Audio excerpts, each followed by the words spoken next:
I'm Max Sheldon here, and thanks for tuning in. Our customers often ask us how to set up to cut perfectly spaced mortise and tenon for a chair like this or for some other application. We're going to start a project soon that's going to use this similar setup for an outdoor side table that we have plans for on the website. Well, our good friend Don Murray has a brilliant idea to make a jig that uses a tenon that is screwed to the front of the table. This jig is screwed to the front of the table. Then he lines up on the center line of the table and cuts the first mortise. Then he moves that over to where this jig is located, and he's measured this specific distance, then cuts the second mortise. Then without moving this, he moves the workpiece over, locates it using that mortise, and cuts the next mortise, and then moves the workpiece down, and you can see how fluidly it moves. So as we were setting up, this is a 3/8 inch mortise and tenon, and we thought, well, what if we wanted a different size? And so reducing it to the absolute bare minimum, we decided that all we really need to do is to locate a pin, and what's the smallest size that we would likely ever use is 1/4 inch. So with this pin set in the same manner, we can cut our first mortise. Then as we locate, we'll just slide over to contact that pin, and then clamp our workpiece down, cut our next mortise, move it over, slide it to contact the pin, clamp it, cut, clamp, cut, rinse and repeat. Well, this same method can be used for all kinds of other stuff. Again, our brilliant friend Don Murray makes this wonderful set of mortise and tenon and bores it in this direction, uses a dowel, and makes hinges. This is a tenon going into a mortise in this piece, and this tenon goes into the mortise in this piece, and so on and so forth. We've got a project that he did on our website that is a 5-foot long hinge that he used for this wonderful bench in this entryway. So today we're going to set this all up and show you how we did it. In order to make the jig for indexing mortises, we decided to build this L fence to hold our workpiece 90 degrees to the table without needing to raise the table itself to the 90-degree position. The advantage is we added a sacrificial piece of MDF, so if we do route through the workpiece, we don't damage our table, and it gives us even more clamping options. We consider this one of the handful of essential jigs for the PantoRouter, and it'll come in handy for all kinds of operations. We use these wide head screws for indexing the table on the sides, and in the front we index to the fence stops. We put the guide bearing in the centering hole in the template, then with the pointer mounted in the collet, we scribe a line on the front of our L fence for center.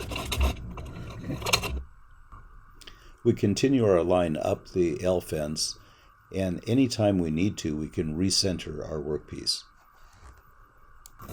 We figured out about where our slots should be to allow us to move the indexing jig up and down on the front of the table. Then we used a couple of spacers to move the whole jig back the thickness of the jig plate. This keeps it parallel to the table. And while it's not a big deal on this little jig, it is good practice.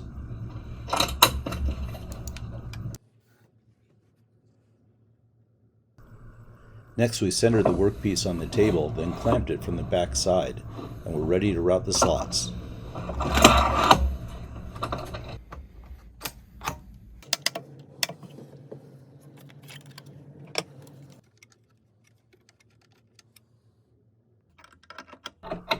A quick bit change and adjust the template holder for height, lock it down, and we're ready to roll.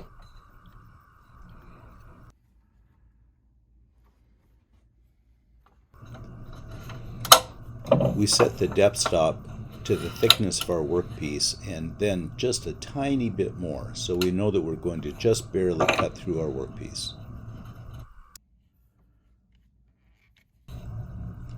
We're using our slot mortise template to cut these slots, and setting it up to exactly 2.5 inches took 18 seconds.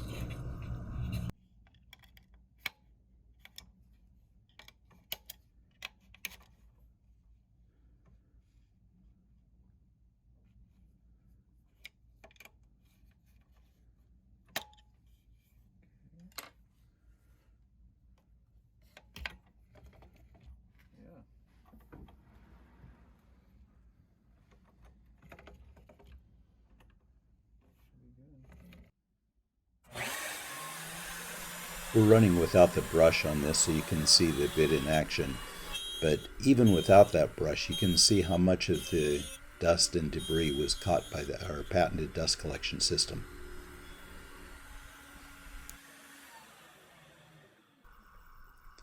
Since the position of the cut from the edge is already set with reference to the table, we just flip the workpiece to cut an identical slot on the other side.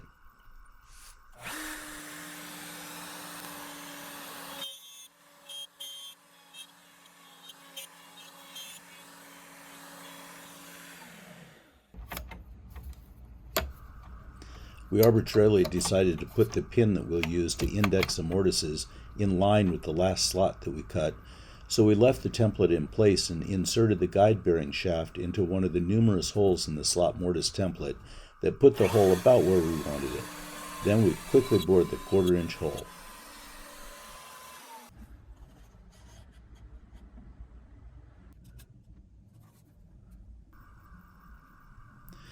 Next, we mounted our dowel template to the template holder, set up a piece of scrap white oak, and cut our 1/4 inch dowel.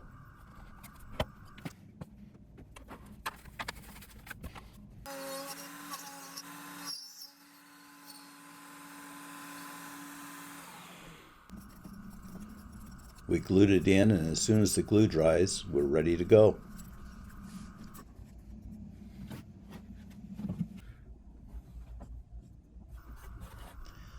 We're adding on to an array of mortises we previously cut on this workpiece, but if you were starting a fresh series, you'd mark the position of your first and second mortises on the workpiece, then clamp your first mortise at the center of the table and cut it.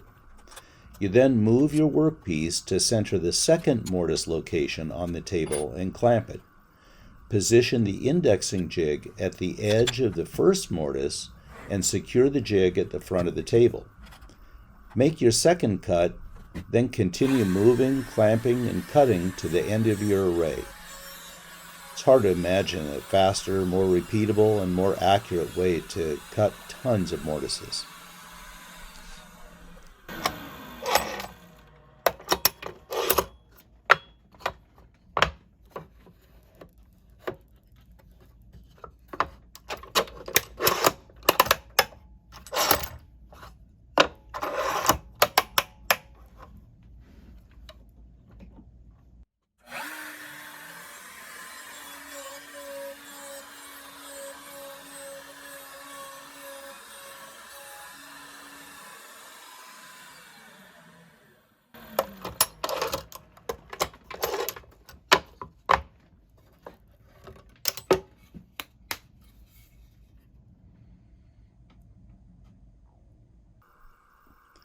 And that's it. It's very simple, fast, and once you've got a jig made, you can cut dozens or hundreds of mortises for either integral or floating mortise and tenon joinery. You can even make hinges using the Murray method to give your furniture some added function, flair, and fun. Thanks again for tuning in, and watch for our next project video as we build an elegant outdoor side table from plans that David Bedrosian has posted in our online store for sale. In this very well written and documented plan, David shows us another method for cutting arrays of perfectly spaced mortises. Happy PantoRouting!